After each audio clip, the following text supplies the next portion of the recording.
Oman തീരത്ത് ടാങ്കറിന് സമീപം സ്ഫോടനം. ഒമാൻ തീരത്ത് ഒരു ടാങ്കറിന് സമീപം ഞായറാഴ്ച ഒരു സ്ഫോടനം ഉണ്ടായതായി United kingdom maritime trade operations report ചെയ്തു. ഒമാനിലെ ഖസബിന് ഏകദേശം 20 നോട്ടിക്കൽ മൈൽ വടക്കുകിഴക്കായിട്ടായിരുന്നു സംഭവം നടന്നതെന്ന് UKMTO അറിയിച്ചു. സംഭവത്തിന് ശേഷം എല്ലാ ജീവനക്കാരും കപ്പലും സുരക്ഷിതരാണെന്ന് UKMTO സ്ഥിരീകരിച്ചു. സംഭവത്തെക്കുറിച്ച് മാരിടൈം അധികൃതർ അന്വേഷണം ആരംഭിച്ചിട്ടുണ്ട്. അതേസമയം ഈ പ്രദേശത്തേക്ക് പോകുന്ന എല്ലാ കപ്പലുകളും ജാഗ്രത പാലിക്കണമെന്നും സംശയാസ്പദമായ എന്തെങ്കിലും പ്രവർത്തനങ്ങൾ ശ്രദ്ധയിൽപ്പെട്ടാൽ ഉടൻ ഏജൻസിയെ അറിയിക്കണമെന്നും UKMTO നിർദ്ദേശിച്ചു.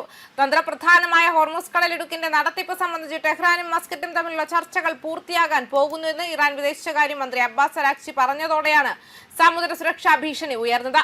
ഒമാനുമായുള്ള ചർച്ചകളുടെ സ്ഥിതിയെക്കുറിച്ചുള്ള ഞായറാഴ്ച മന്ത്രിസഭാ അപ്ഡേറ്റിൽ ചർച്ചയിൽ കാര്യമായ പുരോഗതി കൈവരിച്ചതായി അരാക്ചി എടുത്തു കാണിച്ചുവെന്ന് ഇറാന്റെ സർക്കാർ നടത്തുന്ന IRNA വാർത്താ ഏജൻസി റിപ്പോർട്ട് ചെയ്തു. ചർച്ചകൾ അവസാന ഘട്ടത്തിലാണെന്നും കൂടുതൽ വിശദാംശങ്ങൾ മറച്ചുവെക്കുന്നുവെന്നും അദ്ദേഹം പറഞ്ഞു.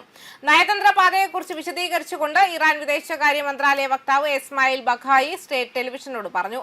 തന്ത്രപരമായ പാത പങ്കിടുന്ന ഒമാനുമായി പുതുക്കിയ കപ്പൽ പാത സംബന്ധിച്ച ഒരു ധാരണ ആസന്നമാണെന്ന്.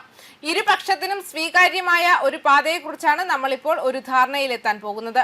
വടക്കൻ പാതയോ തെക്കൻ പാതയോ അല്ല, മറിച്ച് ഇരുപക്ഷത്തിന്റെയും പരമാധികാര അവകാശങ്ങളെ ബഹുമാനിക്കുകയും നമ്മുടെ ദേശീയ താൽപര്യങ്ങളും സുരക്ഷയും സംരക്ഷിക്കുകയും ചെയ്യുന്ന ഒന്ന്. മസ്കറ്റുമായുള്ള ഏതൊരു ഭാവി കരാറും തന്ത്രപ്രധാനമായ ജലപാതയുടെ പൂർണ്ണമായ പുനരാരംഭത്തിലേക്ക് യാന്ത്രികമായി വിവർത്തനം ചെയ്യില്ലെന്ന് വ്യക്തമാക്കിക്കൊണ്ട് ബഗായി പറഞ്ഞു. ഇറാനിയൻ തീരപ്രദേശത്തെ ഒരു ചാനലിലേക്ക് കപ്പൽ ഗതാഗതം പരിമിതപ്പെടുത്തുന്നതിനെ തുടർന്ന് കഴിഞ്ഞ മാസം ടെഹ്റാൻ സൈനിക ആക്രമണങ്ങൾക്ക് തുടക്കമിട്ടത് സുപ്രധാന ജലപാതയിലൂടെയുള്ള ഗതാഗത അവകാശങ്ങളെ ചൊല്ലിയുള്ള തർക്കമാണ്. അതേസമയം ഹോർമുസ് കടലിടുക്ക് വഴിയുള്ള കപ്പൽ നീക്കത്തിൽ കുത്തനെ ഇടിവ് രേഖപ്പെടുത്തിയതായി സമുദ്ര രഹസ്യാന്വേഷണ സ്ഥാപനമായ കെപ്ലർ വെള്ളിയാഴ്ച റിപ്പോർട്ട് ചെയ്തു. ഇറാനെതിരായ ആസൂത്രിത സൈനിക ആക്രമണങ്ങൾ മാറ്റിവെക്കുന്നതിൽ വാഷിംഗ്ടണും ഇസ്രായേലും യോജിച്ചതായി US പ്രസിഡന്റ് ഡൊണാൾഡ് ട്രംപ് പ്രഖ്യാപിച്ചതോടെയാണ് ഈ പ്രാദേശിക സംഭവ വികാസങ്ങൾ. സാധ്യതയുള്ള കരാറിന്റെ പാരാമീറ്ററുകൾ സ്ഥാപിക്കപ്പെട്ടുവെന്ന് അവർ വാദിച്ചു. ഫെബ്രുവരി 28-ന് ഇറാനിയൻ ലക്ഷ്യങ്ങളിൽ അമേരിക്കയും ഇസ്രായേലും നടത്തിയ അപ്രതീക്ഷിത സംയുക്ത ആക്രമണങ്ങളെ തുടർന്ന് ശത്രു രാജ്യങ്ങൾ തമ്മിലുള്ള സൈനിക ശത്രുത പൊട്ടിപ്പുറപ്പെട്ടു. തുടർന്നുള്ള ഇടയ്ക്കിടെയുള്ള നയതന്ത്ര നീക്കങ്ങൾ ദുർബലമായ ശാന്തതയുടെ കാലഘട്ടങ്ങൾക്ക് കാരണമായി.